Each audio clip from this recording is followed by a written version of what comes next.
Hello po mga kapraps, ang i-offer ko sa inyo ngayon ay isang property na for sale dito sa bayan po ng Pagsanhan, Laguna. Ito po ay isang game farm na may sukat po na 7,600 square meters. Yan na ang frontage nito. Ito nang nakikita nyo mismo mga kapraps. Bali ang frontage nito ay nasa 60 meters mula po doon sa may gate na yon, sa poste, papunta po dito. Ayan po. Mayroon itong mga katabing mga resort na rin mga kaprops. Ayan po, resort po yung katabi. Tapos itong kaharap, resort din po ito. Ayan, ito yung kaharap ng property. Itong direksyon na to, papunta po yan sa town proper ng Pagsanhan. Nasa 6 minutes travel time lang po. Ito po ay palibot na ng bakod. Kaya wala na kayong problema sa pagpapabakod mga kaprops. So ako nga po pala si Buds, ang iyong mga kasama po sa virtual viewing para makita niyo itong property.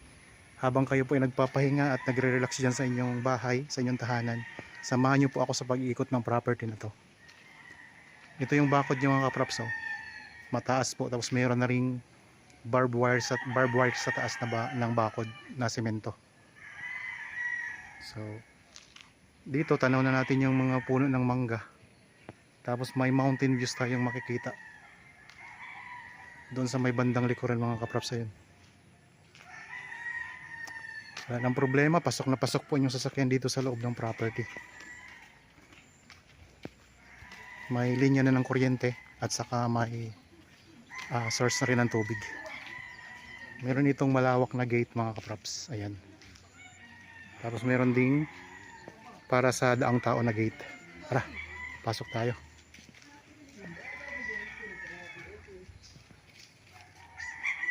Yan, ito na po yung loob ng property.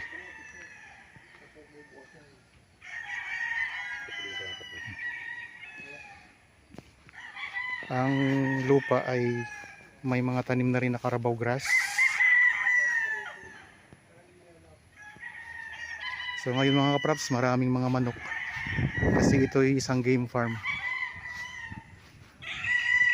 Tapos meron din siyang mga tanim na mga prutas, mga mangga, langka, may mga lansones din.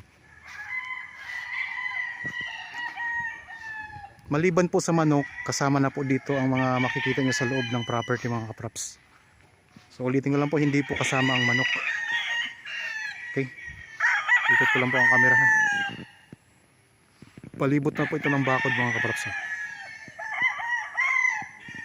Sa mga naghahanap po na property na gustong gawing game farm, ito po mga kaprops, pwedeng pwede ito kasi talagang game farm na ito.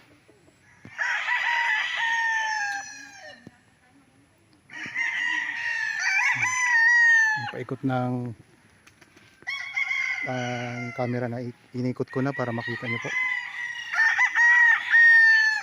Para punta tayo doon sa may bandang likuran. Mayroon ng ano dito, yung daanan ng sasakyan.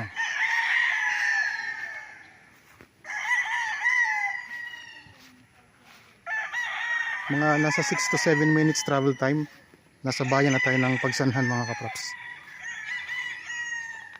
Yan, may katabi kayong farm.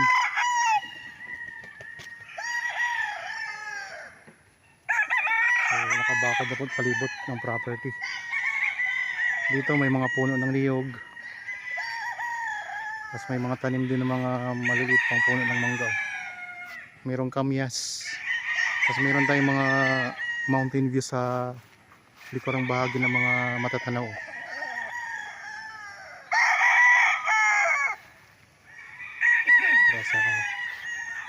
Dito sa may likuran. Hapon po.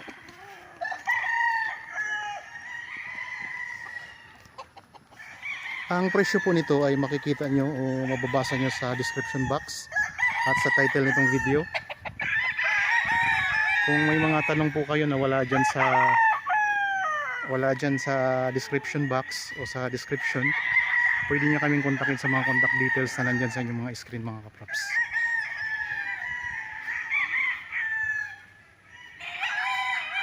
Meron din siyang mga kulungan ng manok dito sa gilid. Diretso doon sa likodan.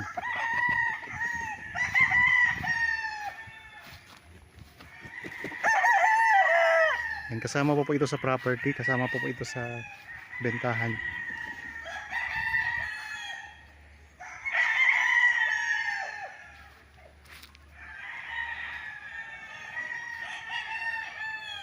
Dito na tayo ngayon sa may bandang likuran ng property.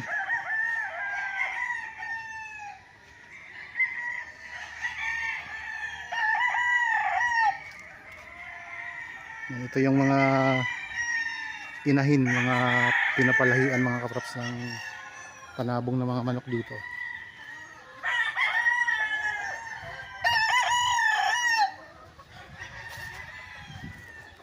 Dito na tayo ngayon sa bandang likuran. Ito na po ang likuran ng property mga kapraps.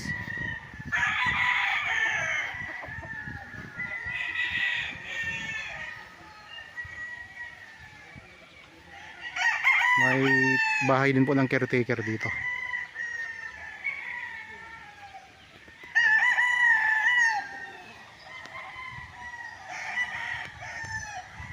Patag na patag ang lupa.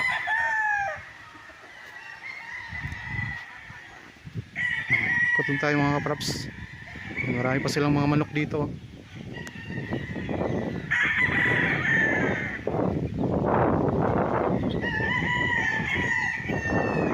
Masisiw. Meron din palang puno ng santol dito sa halo. Ganda ng lupa, oh. Puro Carabao grass na yun mga kapraps. Mayroong tanim na mangustin.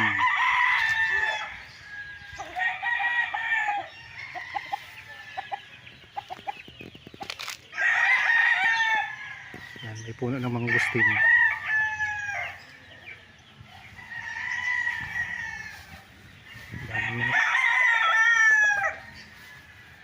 Dito nila train yung mga manok, yung mga pansabong.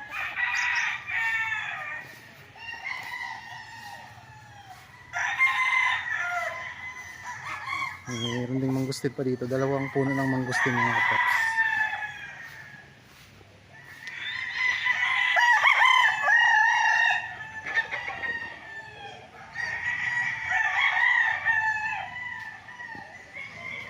Ito yung maliit na sabungan.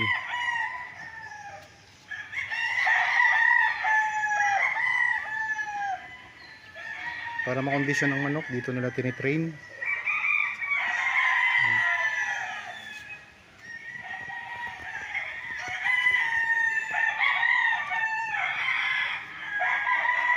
Ang kagandahan nito, tabing kalsada lang ito mga kapraps. Wala na kayong ibang dadaanan. Pagkagaling nyo sa barangay road, papasok na lang kayo ng gate. Yun na po mismo ang property.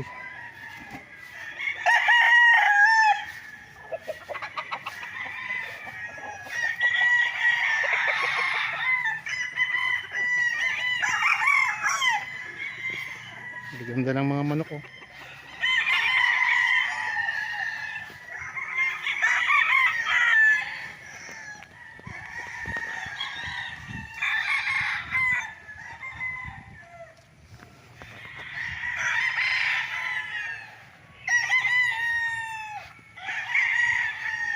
Kulay blue ang mga silungan ng mga manok.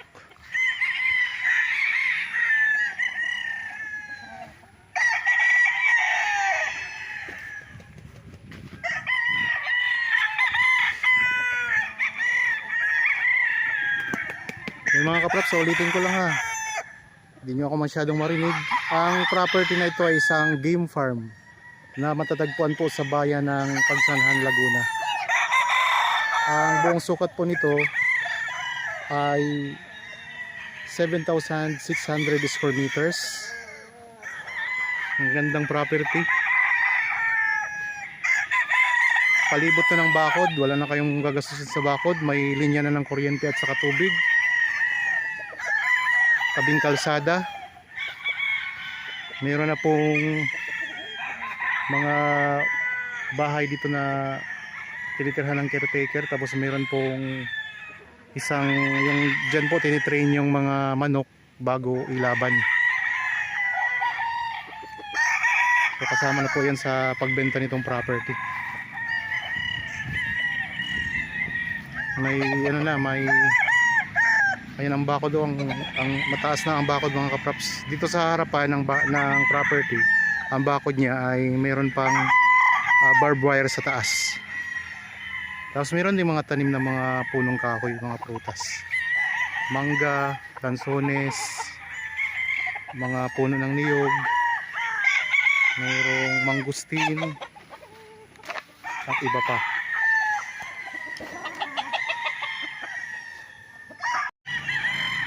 Okay, papunta na tayo sa sa labas mga kaprops. So kung halimbawa gusto nyo tingnan ito, kontakin nyo lang po kami sa mga contact details na nandyan sa inyong mga screen, sa Viber, cellphone number at saka Facebook Messenger. Ang ganda ng kulay ng manok mga kaprops.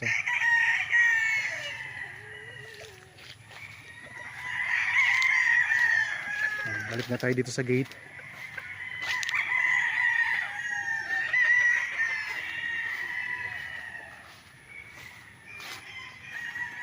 Gandang property.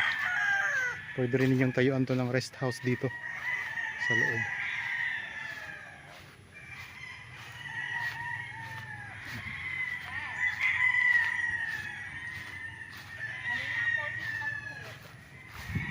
Ito yung gate mga kapaps.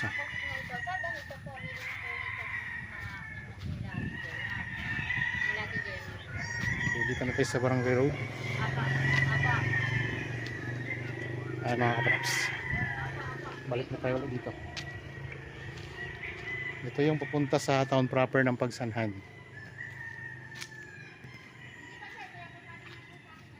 Dito po sa kabila, yan naman po ay papunta sa iba pang mga barangay. Okay, maraming salamat po mga kapaps sa inyong panonood. Para po sa mga bago pa lang sa akin channel at napadaan lang po sa akin channel, huwag niyo pong kalimutang mag-subscribe at pindutin na rin po ang notification bell para maging updated kayo sa mga bagong property na i-offer namin. Maraming salamat po, lagi tayong mag-iingat at God bless po sa ating lahat mga kaprops.